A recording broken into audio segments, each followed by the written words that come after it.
In Genesis 12, God tells Abraham that he and his family will be blessed to become a blessing to others. We have been blessed through worship and small group connection. Now it is time for us to respond, to pass on the blessings that we have received, so that others may experience those blessings as well. Some of us may struggle with wondering what we can contribute in the way of response. Perhaps you don't think you have any special gifts or abilities.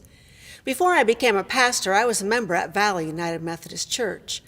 I was involved in a lot of activities that fall in the respond category. I sang in the choir, although my only musical talent is singing melody. I facilitated Bible studies, not because I was particularly knowledgeable, but I could follow the leader's guide. I served meals at Trinity, which meant I needed only to be available at the appointed time to dish up food. I was not necessarily in the talented and gifted club, but I was involved. One thing I had never done was to go on a mission trip.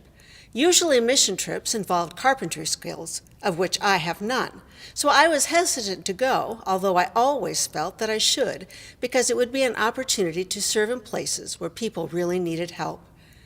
One year, the purpose of the trip was to repair homes after a tornado. I decided to go and give it a try. After we got back, somebody posted some pictures of our trip on the church bulletin board. My dad saw a picture of me up on a roof, and he said with amazement, "Is that you? I never thought I'd see you on a roof." Nobody knew better than Dad that I was never particularly handy, because as a kid, I couldn't even fetch the right tool that he sent me for.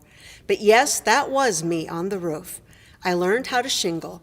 Now, I'm sure that I had to swing the hammer far more times than a competent person, but I managed, and I helped to get that roof shingled, and that meant a lot to the family who lived in that home.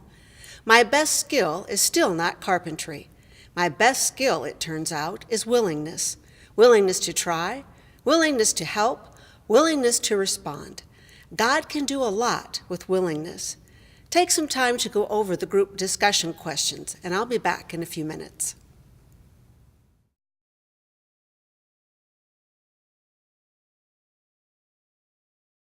When I respond to God's love and call on my life, I learn to see people in new and more compassionate ways.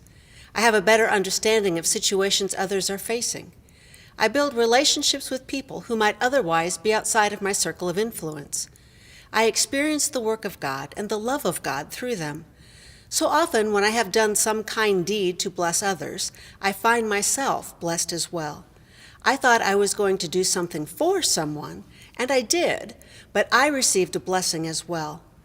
For a couple of years, I went to the prison in Newton one night a week to do a Bible study with some of the men there. I got to know these men. I learned about their childhoods and their mistakes and their regrets. I saw their lives transformed as they grew in their faith. On the last night of one of the studies, they prepared a surprise concert to thank all of the volunteers. They sang praises to God in rich and beautiful voices filled with such emotion that my heart was moved, and I too sang praises to God. As I drove home that night, my heart was full, overflowing with joy at what God had done in the lives of these men and in my life as well. When I have responded to God's leading, especially when I have gone out of my comfort zone to do so, I have been amazed to see what God has done. Maybe this is true especially in areas in which I don't feel like I have any special abilities, because then I know for sure that it is God who deserves the glory, not me. God did this great thing. I didn't. That realization leads me from response back to worshiping and praising God, and the cycle repeats. Worship, connect, respond. My prayer for all of you is that you will be blessed to be a blessing as you worship, connect, and respond.